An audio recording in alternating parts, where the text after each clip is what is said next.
பங்களாதேஷில் கடந்த 3-4 மாதங்களாக தேர்ந்தெடுக்கப்பட்ட பிரதமர் நீக்கப்பட்டு அங்கு இஸ்லாமிய அடிப்படைவாத அரசு வந்ததிலிருந்து இந்துக்கள் நூற்றுக்கணக்கில் படுகொலை செய்யப்பட்டிருக்கிறார்கள்.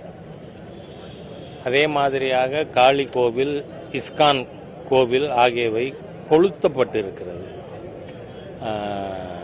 இந்துக்களுடைய வர்த்தக ஸ்தாபனங்கள் அடித்து நொறுக்கப்பட்டிருக்கின்றன. இந்துக்களை ஒருங்கிணைத்து பாதுகாப்பாக இருந்த காரணத்தினாலே சின்மயா கிருஷ்ணதாஸ் பிரபு அவர்கள் கைது செய்யப்பட்டார்கள். அவருக்கு பெயில் மூவ் பண்ணின வழக்கறிஞர் நீதிமன்ற வளாகத்திலேயே முஸ்லீம் அடிப்படைவாதிகளால் கொல்லப்பட்டிருக்கிறார். இப்போ அது மாத்திரமில்லை, நேற்றைய தினம்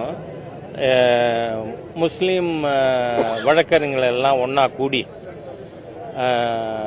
சின்மயி கிருஷ்ணதாஸ் பிரபு அவர்களுக்கு யார் பெயில் மூவ் பண்ணாலும் அந்த இதுக்கு முன்னாடி ஏற்பட்ட வழக்கறிஞருக்கு ஏற்பட்ட கதி தான் எல்லாருக்கும் ஏற்படும். ஆக ஒரு state sponsored terrorism against Hindus பங்களாதேஷில் இருக்குது. அதுக்கு சிம்பத்தைஸ் பண்ணி அவர்களுக்கு ஆதரவாக வங்கதேச அரசு அவர்களுக்கு பாதுகாப்பு கொடுக்க வேண்டும்னு இன்னைக்கு தமிழ்நாடு முழுவதும் ஆர்ப்பாட்டத்திற்கு ஏற்பாடு செய்யப்பட்டிருக்கிறது. இந்து அமைப்புகள், ஆர்எஸ்எஸ், இந்து முன்னணி, பாரதிய ஜனதா கட்சி எல்லாருமா சேர்ந்து. ஆனால் தமிழகத்தில் இருக்கின்ற இந்த ஹிந்து விரோத தீய அரசு அந்த ஆர்ப்பாட்டத்துக்கு அது என்ன இந்துக்களுக்காக அவங்க மறுக்கப்பட்ட கடிதம் இருக்கு, என்ன அரசாங்கம் அனுமதிக்கலை. நான் கேட்குறேன், ஹிந்துக்களுக்காக அழக்கூட கூடாதா? இது என்ன ஒரு தீய எண்ணம்? ஸ்டாலினோட ஹிந்து விரோத அரசு வேரோடும் வேரடி மண்ணோடும் கலைந்தெறியப்படாமல் தமிழகத்தில் இந்துக்கள் சம உரிமையோடும் கௌரவத்தோடும் வாழ முடியாதுங்கிறத இந்த சம்பவம் நமக்கு நிரூபிக்குது.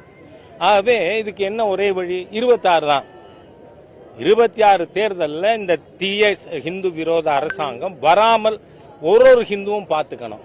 ஏன்னா நீங்க பாருங்க, பாலஸ்தீனத்துக்கு இங்கேருந்து குரல் கொடுக்கறாங்க. ஆக்சுவலா இஸ்ரேல் நம்மோட சண்டையை இஸ்ரேல் போட்டுக்கொண்டு இருக்கு. காரணம், பயங்கரவாதிகளுக்கு எதிரான இஸ்ரேலின் யுத்தம் பாரத நாட்டுக்கு ஆதரவா தானே. அங்க யுத்தத்தில் ஈடுபட்டு கொண்டிருக்கின்ற லெபனான்லேருந்து யுத்தம் பண்ணி கொண்டிருக்கின்ற ஹிஸ்புல்லா இங்கே செயல்பட்டவர்கள் தானே. ஆக அதுக்கெல்லாம் குரல் கொடுக்கறாங்க. ஆனால் இந்துக்கள் அனாதை. இந்த ஸ்டாலின் அரசாங்கத்தை பொறுத்தவரை இது அப்பட்டமான ஹிந்து விரோத அரசு. அதோட மட்டுமில்லை, நேற்றைக்கு நடந்திருக்கிற சம்பவம் என்ன? தூத்துக்குடி மாவட்டத்தில் சங்கர ராமேஸ்வரர் கோவிலுடைய இடத்துல திராவிட முன்னேற்ற கழகத்தை சேர்ந்தவருக்கு சொற்ப வாடகையில் இடம் கொடுத்துருக்காங்க. பெரிய காம்ப்ளெக்ஸ், 100-120 கடைகள். அதை போய் இந்த கீதா ஜீவன், அவங்க என்ன செக்குலரா, அந்த கீதா ஜீவன் போய் கோவில் இடத்துல கட்டினதை திறந்து வச்சுருக்காங்க.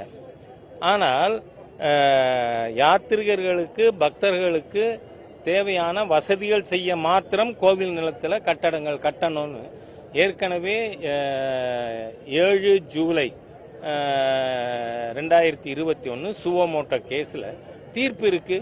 அப்படி இருந்தும் ஹிந்து கோவில் இடங்களை அபகரிக்கின்ற தீய அரசு இந்த திராவிட முன்னேற்ற கழக அரசு.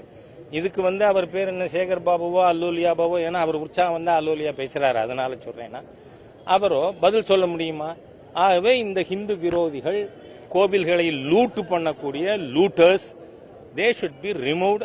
இதை ஒரு ஹிந்துவும் புரிந்து கொள்ள வேண்டும் என கேட்டுக்கொள்கிறேன். தமிழகத்தில் மதமாற்றங்கள் அதிகமாக நடக்குதுன்னு சொல்லிட்டு ஆர்எஸ்எஸ் ஸ்டேட்மெண்ட் கொடுத்துருக்காங்க பாலக்காடு நிகழ்ச்சியில். அதை பற்றி உங்களுக்கு பார்வையில்லை? நான் ஏற்கனவே இதை பற்றியும் பேசியிருக்கேன். தமிழ்நாட்டில் மத மாற்றங்கள் இட் இஸ் குவைட் ரேம்பண்ட். என்ன, இதுக்கு தடுப்பதற்கு இந்த அரசாங்கம் எதுவும் செய்யறதில்லை. அதோடு மட்டும் இல்லை, தமிழ்நாடு பஞ்சாபுக்கு அடுத்து அங்கே எப்படி பாகிஸ்தான், ஆப்கானிஸ்தான்லேருந்து போதைப் பொருள் அப்பனும் மகனும் போதை போட்டால் தடுமாறுற மாதிரி தான் இன்றைக்கி சூழ்நிலை அங்கே இருக்குது. அதே சூழ்நிலை தமிழ்நாட்டில் இருக்குது. தமிழ்நாடு போதைப் பொருளால் சிக்கி தவித்து கொண்டு இருக்கிறது. அதுக்கு இந்த திராவிடியன் ஸ்டாக் அரசாங்கம் எந்த நடவடிக்கையும் எடுக்கிறது இல்லை. வழக்கறிஞர்கள் பார்த்துப்பாங்க என்ன. ஆனால் என்னது அரசியல் கலாச்சார யுத்தம். That will continue. தேங்க்யூ.